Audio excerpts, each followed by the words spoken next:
Yan. Okay na po ba yung audio natin? Sandali, Okay, wait lang. Yan. Okay na po ba yung audio natin, guys? Yan. Yan. Okay na yung audio natin. Check lang natin kung okay yung audio. Wait. Yan. Check natin ang audio. Okay naman siya.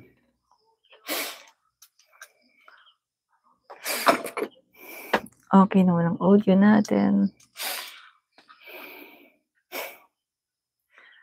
Yan, okay ang ating audio. Yan. Yan, okay naman ang audio natin.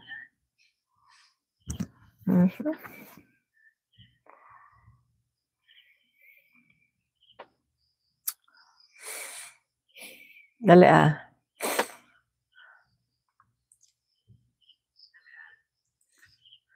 Wait.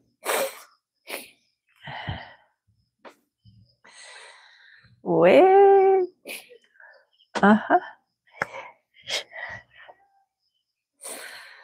Okay. 6:12.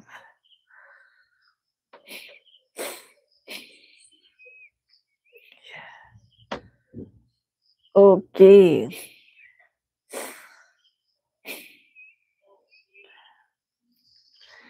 Saglit lang guys, ano lang tayo, share lang natin yung ating live, no? Share lang natin sa ating newsfeed. Kayo din po. Paki-share na rin po ninyo sa newsfeed, no? Paki-share niyo po. Share lang natin sa ating newsfeed, no? Saglit po, guys. Yan. Yan. Okay. Tapos, share din natin sa ating dito sa ating group. Share tayo sa ating at least 5 group man lang, no? Share natin. 1, 2, 3, 4, 5, 6, 7, 8, 9. Yan. Okay, yan. Okay na mga kaibigan, no? So, na-share na natin. So, yung pag-uusapan nga po natin, guys, ay ito po, no? Yung pagre-resign na nga po ni Speaker Martin Romualdez, no? Mga kaibigan. So, eto guys, no? Papanood ko po sa inyo yung isang interview kay Dong Puno. Kilala naman siguro si Dong Puno, mga kaibigan, no? Siya po ay, sandali, iyan na lang natin. Siya po, mga kaibigan, ay Deputy Speaker, no, ng buong Kongreso. Siya po ay leader po, no, ng NUP, National Unity Party, no, NUP. At ito po, mga kaibigan, si Dong Puno, napakatagal na po nito na politiko, no? Pero lately ay nawala po siya sa politika. Private citizen po siya, no? Tapos bigla po sabi niya kasi gusto niyang tumulong ulit, no? Lalong-lalo na nakita daw niya na merong mga issue ng korupsyon, no? Patungkol sa mga flood control project. Kaya naisipan niya na tumakbo muli para makatulong sa ating bansa. So, ito po sinabi po niya dito, mga kaibigan, no? Kayo na lang po ang makinig, patungkol po ito, interview sa kanya ni Karen Davila, patungkol po ito kay Speaker Martin Romualdez, no?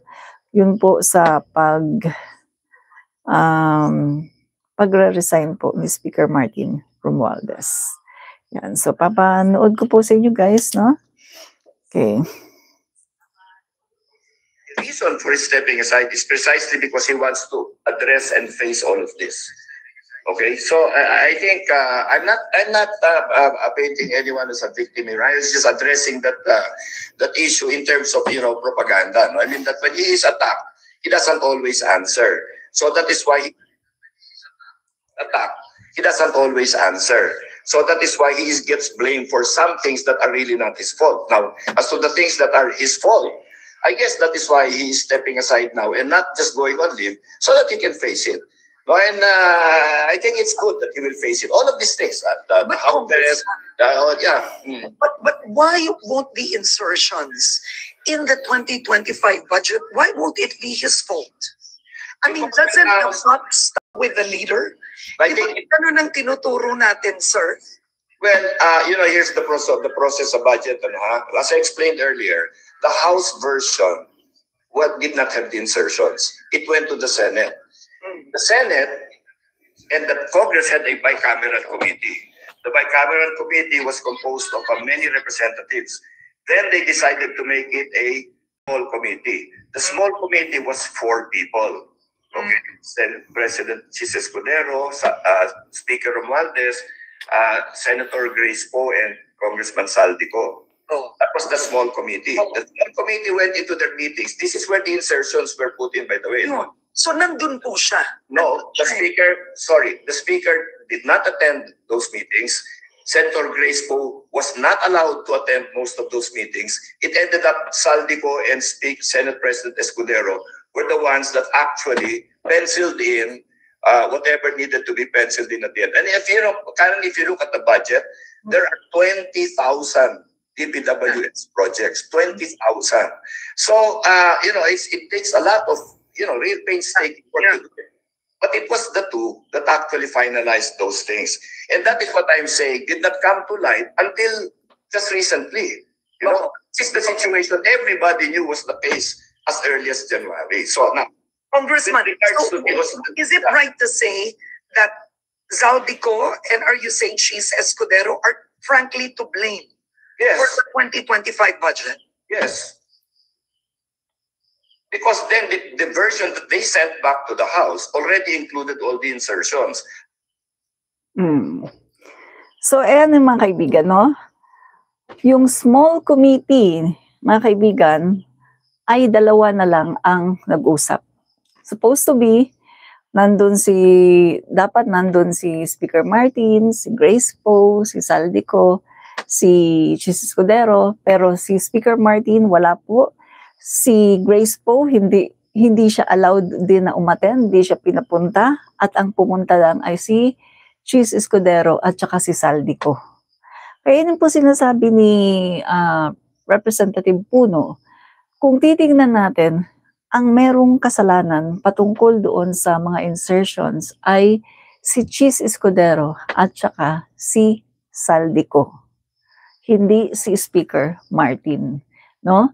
Kaya nga po si Speaker Martin Romualdez ay malakas ang loob, no?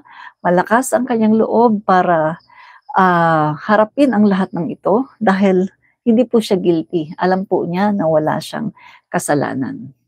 Sasabihin, siya speaker siya eh. Oo, speaker nga, 'di ba? So, nung ang budget ay ipinasa nila sa Senado, walang bawas ang PhilHealth. Mataas ang DepEd kaysa sa DPWH. At walang tinanggal kahit ano, no? Maayos ang budget. Galing sa House of the Representatives, maayos ang budget ng dinala sa Kongreso, sa Senado. Ngayon, nung andyan na yung BICAM, meron ng small committee, at ang nag-usap na lang, ang natira na lang, ay si Saldico at saka si Chis Escudero. Doon na ngayon, sila ngayon ang nag-finalize ng budget. Yan yung sinasabi ni Deputy Speaker Puno, na kung titingnan natin, ang may kasalanan talaga ay si Chis Escudero at saka si Saldico. Tinanong dyan ni Karen Davila, bakit hindi nagsasalita si Speaker Martin? bakit hindi siya nagpapaliwanag? Ang sinasabi ni Puno ay alam naman si Speaker Martin, ang sinasabi lang niya palagi ay, hayaan mo na, ko 'to dahil 'di ba, katulad ng mga Marcos, 'di ba? Grabe yung ginawa sa mga Romualdez, katulad sa mga Marcos, no?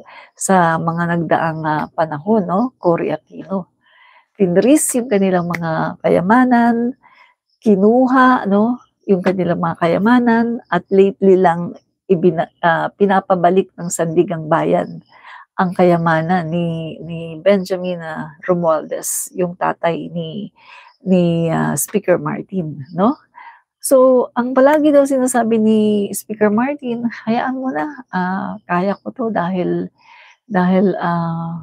ganito naman yung ano, yung kalakaran, no? I'm used to it, palaging sinasabi daw ni Speaker Martin.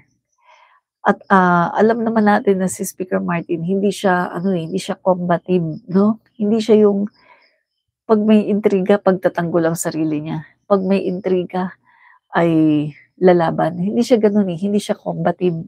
Parang katulad lang ni PBBM na hinahayaan lang yung mga sitwasyon. Kaya yung nangyari ay si Speaker Martin ang bini-blame ng bini-blame. Pero kung titingnan natin, ayun, si Saldico at saka si Chis Escudero talaga ang